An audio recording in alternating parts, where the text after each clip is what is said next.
Hello my dear students, welcome to my class once again. आज बहुत दिनों के बाद क्लास ले रहे हैं, वीडियो बना रहे हैं कि अगर कोई भी वर्क शुरू करे तो वर्क का फुल प्लानिंग होना चाहिए। वर्क को शुरू करने से पहले उसके बारे में नॉलेज होना चाहिए, या इंग्लिश पढ़ने से पहले या इंग्लिश के एग्जामिनेशन में बैठने से पहले किस प्रकार का क्वेश्चन एग्जामिनेशन में आने वाला है, तो उसके बारे में हमें जानकारी, हमें नॉलेज होनी ही चाहिए। यानी किसी भी वर्क को शुरू करने से पहले उसके बारे में प्लानिंग हमें बना लेनी चाहिए कि कैसे वर्क को करना है, कैसे वर्क को हमको परफॉर्म करना है, कैसे एग्जामिनेशन में किस प्रकार के क्वेश्चन आएंगे। तो इस प्रकार इसके बारे में अगर फुल प्लानिंग हो, उसके बारे में आइडिया हो, उसके बारे में नॉलेज हो, तो बहुत ही अच्छा लगता है पढ़ने में। तो next year intermediate Bihar board के विद्यार्थी जो 2024 में एग्जामिनेशन देने वाले हैं, उनके लिए एग्जामिनेशन का पैटर्न किस प्रकार का होना चाहिए, एग्जामिनेशन का पैटर्न, एग्जामिनेशन का सिलेबस क्या होना चाहिए, उसके बारे में आज उसी के बारे में क्लास है। क्योंकि देने से पहले उसकी प्लानिंग हो जानी चाहिए, या उसके बारे में हमें फुल प्रूफ नॉलेज होनी चाहिए। तो क्लास शुरू कर रहे हैं। क्लास शुरू करने से पहले ये मैं सारे स्टूडेंट्स को ये बोलना चाहूँगा, जो मेरे क्लास को पहली बार देख रहे हैं वो चैनल को जरूर सब्सक्राइब कर लें। चैनल सब्सक्राइब करने से ये होगा कि क्लास मेरा जो भी इम्पोर्टेंट क्लास होगा उसका नोटिफिकेशन स्टूडेंट्स के मोबाइल में जाएगा, तो वो मेरे क्लास का बेनिफिट ले सकते हैं। तो शुरू कर रहे हैं, तो देखेंगे इंग्लिश उन विद्यार्थियों के लिए, उन स्टूडेंट्स के लिए जिन्होंने इंग्लिश 100 मार्क्स का रखा है और नेक्स्ट ईयर एग्जामिनेशन देंगे इंग्लिश का, बिहार बोर्ड के स्टूडेंट्स, तो वो देख लेंगे। और ये केवल second year, intermediate second year या 12th के लिए नहीं है। इसी प्रकार का एग्जामिनेशन का पैटर्न क्लास 11th के स्टूडेंट्स या इंटरमीडिएट फर्स्ट ईयर के स्टूडेंट्स के एग्जामिनेशन में भी इसी प्रकार का पैटर्न होता है। तो इसको एक बार ध्यान से देखेंगे। तो शुरू कर रहे हैं इंग्लिश का। तो इंग्लिश 100 मार्क्स का जिन्होंने रखा है उनका क्वेश्चन जो है ना, उनके क्वेश्चन में दो सेक्शन होते हैं। Section A objective type question का होता है, section B descriptive type question होता है। सेक्शन ए ऑब्जेक्टिव टाइप में 50 मार्क्स का क्या होता है, ऑब्जेक्टिव पूछे जाते हैं, 50 मार्क्स के ऑब्जेक्टिव पूछे जाते हैं। और सेक्शन बी डिस्क्रिप्टिव में भी 50 नंबर का पूछा जाता है, 50 मार्क्स का क्वेश्चन पूछा जाता है। अब ध्यान देने वाली ये बात है कि ऑब्जेक्टिव में कुल कितने क्वेश्चन होते हैं। ऑब्जेक्टिव में कुल 100 क्वेश्चन होते हैं, कुल 100 क्वेश्चंस ऑब्जेक्टिव में होते हैं, कुल 100 क्वेश्चन ऑब्जेक्टिव में होते हैं। और इस 100 क्वेश्चन में से केवल 50 क्वेश्चन का जवाब देना होता है। तो है आसान है।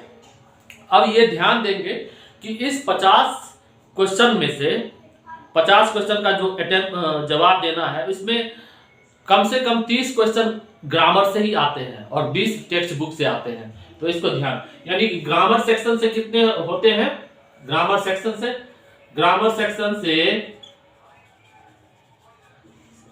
एटलीस्ट 60% होता है, और टेक्स्ट बुक से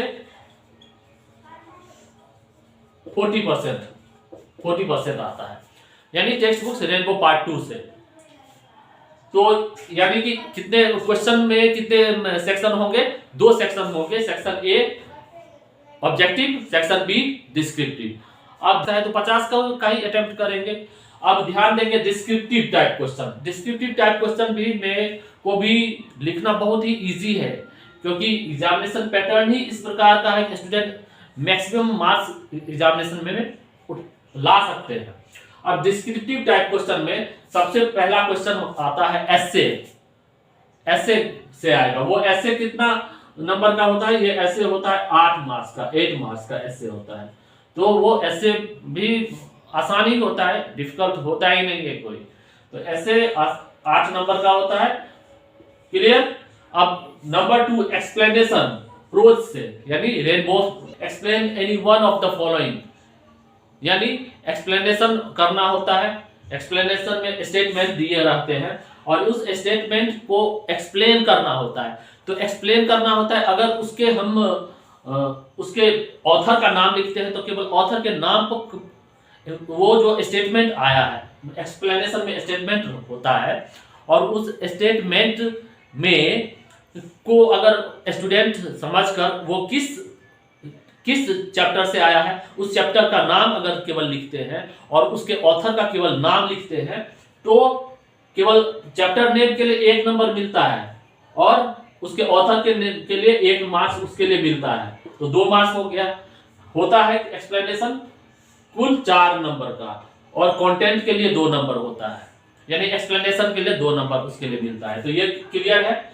और नंबर 3 में एक्सप्लेनेशन पोइट्री से होता है, उसमें भी किसी 3 में से एक को एक्सप्लेन करना होता है, तो उसमें भी चैप्टर के नाम यानी पोएम के किस पोएम से वो स्टैंजा है ना, स्टैंजा जो दिया रहता है किस पोएम से रहता है, तो उसका पोएम का नाम अगर लिखते हैं तो वो उसके लिए 1 नंबर मिलता है, एकदम 1 नंबर मिलता ही है। और उसके अगर पोइट्री का नाम लिखे, सॉरी उसके पोएट का नाम लिखे तो उसके लिए 1 नंबर मिलता है।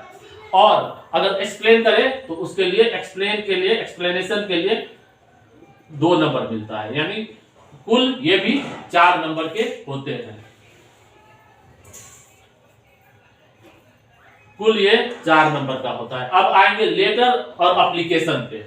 लेटर पे या तो क्वेश्चन नंबर 4 पे या तो केवल लेटर लिखना है ना, और उसके अथवा में एप्लीकेशन रहता है, तो ये 5 नंबर का होता है। लेटर और एप्लीकेशन होता है 5 नंबर का।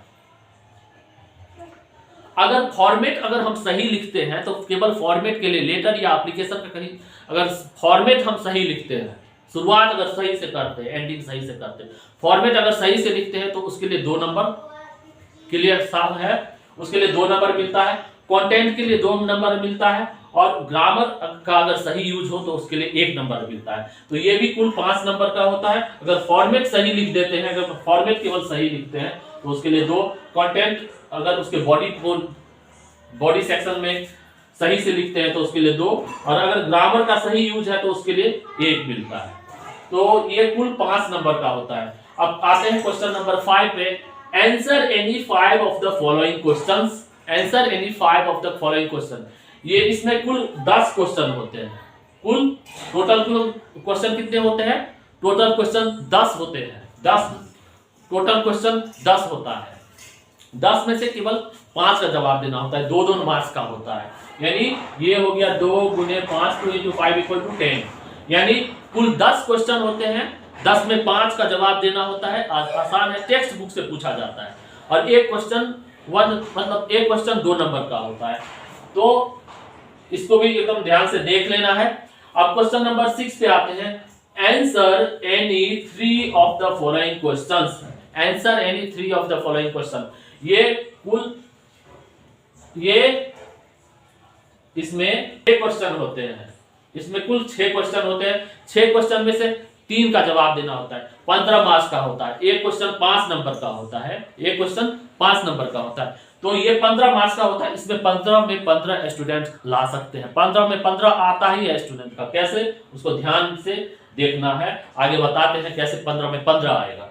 तो इसमें answer any 3 of the following questions, question number 6, यानी निम्नलिखित प्रश्नों में से किन्हीं 3 का जवाब देना है। तो इसमें ए देखेंगे, right the summary of any one of the following question. ये पोएम से समरी आता है। तो पोएम से किसी 3 पोएम में से किन्हीं एक का समरी लिखना होता है। तो वो 5 नंबर का होता है। फिर बी में राइट, ये पोएम से आता है। बी में राइट द समरी, ये प्रोज सेक्शन से आता है। Right the summary. कोई 3 जो है ना चैप्टर का नाम दिया होता है, उसमें से किसी एक का समरी लिखना होता है। 3 चैप्टर का नाम दिया रहता है, किसी एक का समरी लिखना होता है। अगर उसके ऑथर का नाम हम केवल लिख देते हैं कि मतलब इस चैप्टर का, इस प्रोज पीस का ऑथर का क्या नाम है, तो केवल ऑथर के लिए 1 नंबर मिलता है। वैसे ही इसमें